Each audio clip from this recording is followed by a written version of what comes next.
പ്രിയപ്പെട്ട സുഹൃത്തുക്കളെ, കേരളത്തിൽ 10 വർഷം മുഖ്യമന്ത്രിയായി വാണ ഏകാധിപതിയായിരുന്ന ചരിത്രം ഇപ്പോൾ ചവറ്റുകൊട്ടയിലേക്ക് വലിച്ചെറിഞ്ഞ പിണറായി വിജയൻ എന്ന വിജയൻ്റെ വിദേശയാത്രകൾ വലിയ വിവാദമായി നിൽക്കുകയാണല്ലോ. എൻ്റെ സുഹൃത്ത് ശ്രീമാൻ MT തോമസ് ഒരു വിവരാവകാശ പ്രവർത്തകനാണ്. അദ്ദേഹം കൊടുത്ത വിവരാവകാശ ചോദ്യങ്ങൾക്കുള്ള മറുപടി അതൊക്കെ നമ്മൾ വിശദമായി ചർച്ച ചെയ്തു. 30ഓളം യാത്രകൾ നടത്തിയിട്ടുണ്ട്. പക്ഷേ UDF സർക്കാരിൻ്റെ അടുത്ത് വിവരാവകാശ ചോദ്യം ചോദിച്ചപ്പോൾ 8 യാത്രകളുടെ വിവരമേ കിട്ടിയിട്ടുള്ളൂ. ആ 8 യാത്രകളുമായി ബന്ധപ്പെട്ടിട്ടുള്ള ചെലവ് ഇതൊക്കെ തന്നെ നമ്മൾ വിശദമായി ചർച്ച ചെയ്യുകയുണ്ടായി. ഞാൻ തന്നെ അത് സംബന്ധിച്ച് വീഡിയോകൾ ചെയ്യുകയുണ്ടായി.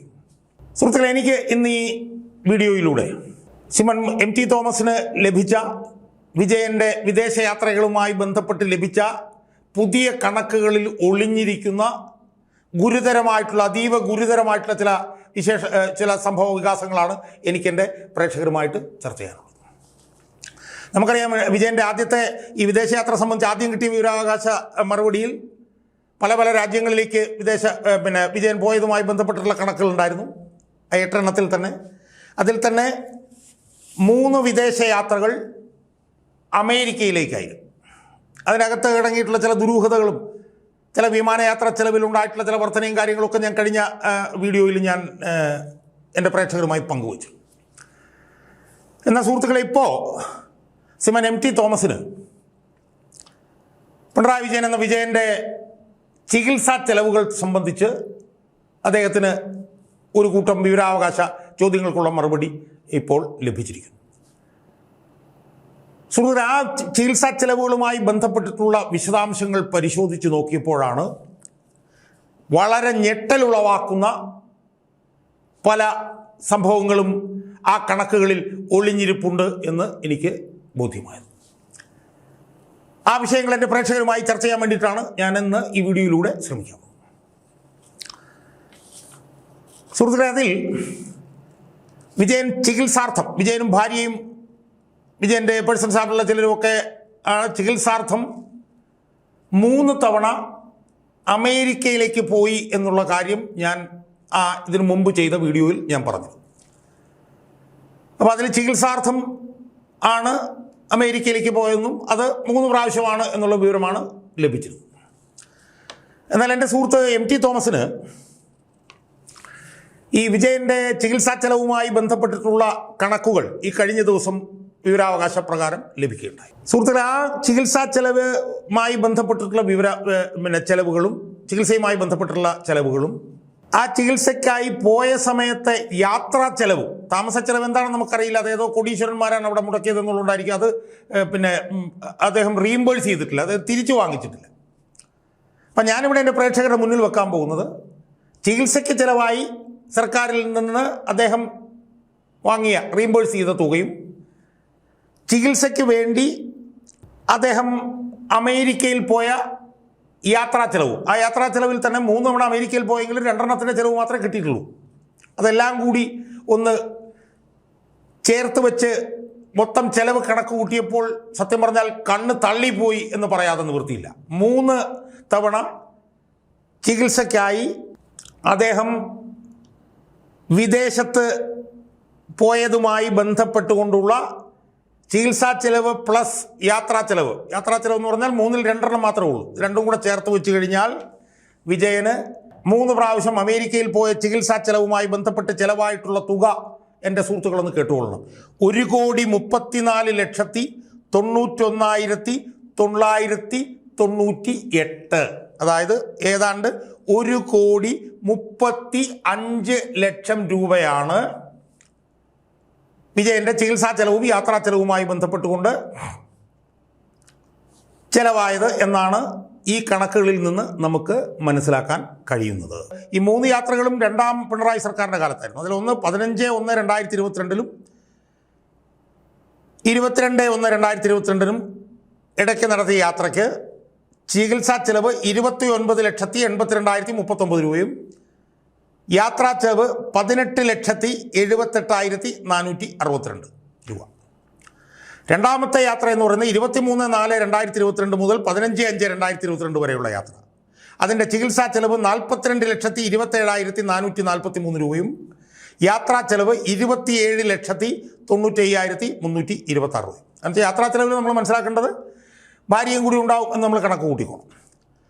മൂന്നാം തവണത്തെ ചികിത്സാ ചെലവെന്ന് പറയുന്നത് 6/7/2025 17/7/2025 യാത്രയിൽ ചികിത്സാ ചെലവ് 16,08,728 രൂപയും അതിൻ്റെ യാത്രാ ചെലവ് ലഭിച്ചിട്ടില്ല. അപ്പോൾ ഈ 3 യാത്രയുടെയും കൂടി ചികിത്സാ ചെലവ് 88,18,220 രൂപയും, വിമാനയാത്രാ ചെലവ് 3 യാത്രയുണ്ടെങ്കിൽ 2 മാത്രമേ കിട്ടിയിട്ടുള്ളെങ്കിലും അത് 2 കൂടി മാത്രം 46,73,888 രൂപയും. ഇത് രണ്ടും കൂടെ ചേർക്കുമ്പോഴാണ് 1,34,91,998 രൂപ പിന്നെ വിജയന് ചികിത്സാ ചെലവും യാത്രാ ചെലവും കൂടി വിജയനും ഭാര്യയ്ക്കുമൊക്കെ ആയിട്ട് ഖജനാവിൽ നിന്ന് ചെലവഴിച്ചതും വിജയൻ അത് റീംബേഴ്സ് ചെയ്തു, അത് തിരികെ മേടിച്ചതും ഏതാണ്ട് 1,35,00,000 രൂപ. സുഹൃത്തുക്കളെ, ഇത് നമ്മൾ മനസ്സിലാക്കേണ്ടത്, ഇപ്പോൾ വിജയൻ വിദേശത്ത് ചികിത്സയ്ക്ക് പോയി എന്ന് പറയുമ്പോൾ അതിനെ നമുക്ക് ആ നിലയിൽ നമുക്ക് എതിർക്കാൻ കഴിയില്ല. കാരണം ചികിത്സയ്ക്ക് പോകാനുള്ള അവകാശം വിജയനുണ്ട്. ഇതിനു മുമ്പ് നേതാക്കന്മാർ ചികിത്സയ്ക്ക് പോയിട്ടുണ്ട്. ഇപ്പം എനിക്ക് ഓർമ്മയുണ്ട്, പ്രതിപക്ഷ നേതാവായിരുന്നപ്പോഴത്തേക്ക് VS ലണ്ടനിൽ ചികിത്സയ്ക്ക് പോയിരുന്നു. അപ്പോൾ അത് പക്ഷേ ഒരു മാരകമായിട്ടുള്ള ഒരു ഇതായിരുന്നു. അതായത് പിന്നെ ലങ്സിലോ മറ്റോ എന്തോ ഒരു മുഴ വന്നു, വളരെ ഗുരുതരമായൊരു അവസ്ഥാവിശേഷം. അപ്പം അമേരിക്കയിൽ പോയി, എനിക്കൊന്ന് മയോ ക്ലിനിക്കിൽ തന്നെയാണെന്ന് തോന്നുന്നു. G. കാർത്തികേയൻ എന്ന് പറഞ്ഞ നേതാവിന് ക്യാൻസർ അതിൻ്റെ അഡ്വാൻസ്ഡ് സ്റ്റേജ് ആയപ്പോൾ അദ്ദേഹം വിദേശത്ത് പോയിട്ടുണ്ട്. ഉമ്മൻചാണ്ടിക്ക് ക്യാൻസർ വന്നപ്പം അദ്ദേഹം വിദേശത്ത് പോയിട്ടുണ്ട്. അപ്പോൾ ഇതിനു മുമ്പ് പല നേതാക്കന്മാരും വിദേശത്ത് പോയിട്ടുണ്ട് ചികിത്സയ്ക്ക്. അപ്പോൾ വിദേശത്ത് ചികിത്സയ്ക്ക് പോകുന്നതിനെ ആ നിലയിൽ നമുക്ക് എതിർക്കാൻ വേണ്ടിയിട്ട് കഴിയില്ല. അതിനാണ് ഞാൻ ഉദാഹരണങ്ങൾ പറഞ്ഞത്. പക്ഷേ ആ ഉദാഹരണങ്ങളിലെല്ലാം നമുക്ക് കാണാൻ കഴിയുന്നത് എന്താ? വളരെ മാരകമായിട്ടുള്ള രോഗം. ആ രോഗത്തിന് ഏറ്റവും അഡ്വാൻസ്ഡ് ആയിട്ടുള്ള ചികിത്സ കിട്ടാൻ വേണ്ടി രാഷ്ട്രീയ നേതാക്കന്മാർ സർക്കാരിൽ നിന്നുള്ള പണം ഉപയോഗിച്ചുകൊണ്ട് ഒറ്റത്തവണ പോയിട്ടുണ്ട്. അതാണ് നമുക്ക് ഇതിന് മുമ്പ് ഈ രാഷ്ട്രീയ നേതാക്കന്മാരൊക്കെ പോയപ്പോൾ നമുക്ക് കാണാൻ കഴിയും. പക്ഷേ അത്ഭുതകരമെന്ന് പറയട്ടെ, വിജയൻ 3 തവണ പോവുകയും ഈ 1,35,00,000 രൂപ ചെലവഴിക്കുകയും ചെയ്തെങ്കിലും വിജയൻ്റെ രോഗാവസ്ഥയായി വിവരാവകാശ പ്രകാരം നമുക്ക് കിട്ടിയിട്ടുള്ളത് BPH/LUTS എന്നാണ്. BPH/LUTS. അത് ചോദിച്ചിട്ടാണോ ചോദിക്കാതെന്നാണോ എന്നറിയില്ല. എന്തായാലും ആ തന്ന വിവരാവകാശത്തിൽ അതുണ്ട്. അതാണിപ്പോൾ എൻ്റെ സുഹൃത്തുക്കൾ, എൻ്റെ പ്രേക്ഷകരിപ്പോൾ സ്ക്രീൻഷോട്ടിൽ കാണുന്നത്. ഈ BPH എന്താണ് എന്ന് ഞാനൊന്ന് പരിശോധിച്ച് നോക്കി. BPH എന്താണെന്ന് പരിശോധിച്ച് നോക്കിയപ്പോൾ അതിന് മെഡിക്കൽ ആയിട്ടുള്ള അതിൻ്റെ പിന്നെ വൈദിക ശാസ്ത്രത്തിലുള്ള പിന്നെ ഫുൾ ഫോം എന്ന് പറയുന്നത് ബിനൈൻ പ്രോസ്റ്റാറ്റിക് ഹൈപ്പർപ്ലാസിയ. അതാണ് BPH. LUTS എന്ന് പറഞ്ഞാൽ ലോവർ യൂറിനറി ട്രാക്ട് എന്നുള്ളത്. ഈ ബിനൈൻ പ്രോസ്റ്റാറ്റിക് ഹൈപ്പർപ്ലാസിയ എന്ന് പറയുന്നത്, അതായത് നമ്മുടെ പ്രോസ്ട്രേറ്റ് ഗ്ലാൻഡ് ഇങ്ങനെ വീർത്ത് വരുമ്പോൾ എൻലാർജ് ചെയ്യുമ്പോൾ അതിനുപയോഗിക്കുന്ന ഒരു മെഡിക്കൽ ടേമാണ് BPH. അത് മനുഷ്യർ പ്രായാധിക്യം ഉണ്ടാകുമ്പോൾ അവർക്കുണ്ടാകുന്ന ഒരു നോൺ ക്യാൻസറസ് കണ്ടീഷനാണ്. അതിന് മലിഗ്നൻ്റ് അല്ലാത്ത ഒരു നോൺ ക്യാൻസറസ് സാഹചര്യമാണ് ഈ BPH എന്ന് പറയുന്നത്. അതായത് പ്രോസ്ട്രേറ്റ് ഗ്ലാൻഡ് വളരുമ്പോൾ അത് യൂറിത്ര എന്ന് പറഞ്ഞിട്ടുള്ള ആ അവയവത്തെ ബാധിക്കുകയും അത് മൂത്രത്തിൻ്റെ ഒഴുക്കിനെ തടയുകയും അതിനെ തുറന്ന് പിന്നെ BPH എന്ന് പറയുന്ന സംവിധാനമുള്ള രോഗാവസ്ഥ ഉള്ളവർ 1-2 പെട്ടെന്ന് അവർക്ക് മൂത്രം ഒഴിക്കാൻ തോന്നുകയും ചെയ്യും. രാത്രി 1-ലധികം തവണ എഴുന്നേറ്റ് അവർ മൂത്രം ഒഴിക്കും. അതുപോലെ തന്നെ മൂത്രം തുടർച്ചയായിട്ടായിരിക്കില്ല പോകുന്നത്, നിന്നുമൊക്കെ ആയിരിക്കും പോവുക. മൂത്രമൊഴിക്കാൻ ബുദ്ധിമുട്ട് ഉണ്ടാകുന്ന ഒരവസ്ഥ. അത് സംബന്ധിച്ച് വിശദമായി നോക്കിയപ്പോൾ കാണാൻ കഴിയുമെന്ന് വെച്ചാൽ 80 വയസ്സിന് മുകളിലുള്ള 80% പേർക്ക് ഉണ്ടാകുന്ന ഒരു രോഗാവസ്ഥയാണ് ബിനൈൻ പ്രോസ്റ്റാറ്റിക് ഹൈപ്പർപ്ലാസിയ അഥവാ BPH. ഇതാണ് വിജയൻ്റെ രോഗാവസ്ഥ എന്നാണ് വിവരാവകാശ പ്രകാരം നമുക്ക് മനസ്സിലാക്കാൻ കഴിയുന്നത്. ഈ രോഗാവസ്ഥ എന്ന് പറഞ്ഞു കഴിഞ്ഞാൽ അതിന് ഞാൻ മനസ്സിലാക്കിയത് ഏതാണ്ട് 1-2 ലക്ഷം രൂപ ചെലവഴിക്കാൻ കഴിഞ്ഞാൽ കേരളത്തിന് പുറത്തുനിന്നല്ല, കേരളത്തിലെ തന്നെ ഏത് ആശുപത്രിയിലും ശസ്ത്രക്രിയ നടത്താൻ കഴിയുന്ന ഒരു സംവിധാനമാണ് ഈ BPH എന്ന് പറഞ്ഞാൽ. 1-2 ലക്ഷം രൂപ മുടക്കും. ഞാൻ കഴിഞ്ഞ ദിവസം എൻ്റെ ഒരു സുഹൃത്ത് പറയായിരുന്നു, എൻ്റെ ഒരു സുഹൃത്തിന് വൈക്കത്തുള്ള ഒരു ഇൻഡോ അമേരിക്കൻ ഹോസ്പിറ്റലുണ്ട്. അവിടെ ഈ തോള് മുതൽ നടുവരെ തുറന്ന് ഓപ്പറേറ്റ് ചെയ്യുന്ന വലിയൊരു ഓപ്പറേഷൻ നടന്നു. 32 സ്റ്റിച്ച് ഇട്ടു. ഏതാണ്ട് 8 മണിക്കൂറോളം നടന്നു ഒരു ഓപ്പറേഷൻ. ആ ഓപ്പറേഷന് പോലും 3 ലക്ഷം രൂപയെ വേണ്ടി വന്നുള്ളൂ സുഹൃത്തുക്കളെ. അതായത് പെടലി മുതൽ നടുവരെ തുറന്ന് ഓപ്പറേറ്റ് ചെയ്തു. ഏതാണ്ട് 32 സ്റ്റിച്ച് ഇടേണ്ടി വന്നു. അതിന് പോലും 3 ലക്ഷം ആയിട്ടുള്ളൂ. ആ സാഹചര്യത്തിലാണ് കേരളത്തിലെ ഏതൊരു സാധാരണ ആശുപത്രിയിലും ചെന്ന് 1-2 ലക്ഷം രൂപയ്ക്ക് നടത്താവുന്ന ഓപ്പറേഷനിൽ തീരാവുന്ന ഒരു രോഗാവസ്ഥ മാത്രമുള്ള വിജയനാണ് 3 തവണ അമേരിക്കയിൽ പോകുന്നതുമായി ബന്ധപ്പെട്ടുകൊണ്ട് 1,35,00,000 രൂപ സംസ്ഥാന ഖജനാവിൽ നിന്ന് അയാൾ റീംബേഴ്സ് ചെയ്ത് മേടിച്ചിരിക്കുന്നത്. സുഹൃത്തുക്കളെ, നമ്മളൊന്ന് ആലോചിച്ച് നോക്കുക. എത്ര ഭീകരമായിട്ടുള്ള അവസ്ഥയാണ്. അതായത് ചികിത്സയ്ക്ക് 88 ലക്ഷവും യാത്രയ്ക്ക് 46 ലക്ഷവും. ആ 46 ലക്ഷം എന്ന് പറഞ്ഞാൽ 3 യാത്ര നടത്തിയെങ്കിലും 2 എണ്ണത്തിനെ മാത്രമേ ഉള്ളൂ. 2 എണ്ണത്തിന് മാത്രം തന്നെ 46 ലക്ഷം രൂപ, ചികിത്സയ്ക്ക് 88 ലക്ഷം. ഒന്ന് ആലോചിച്ച് നോക്ക്.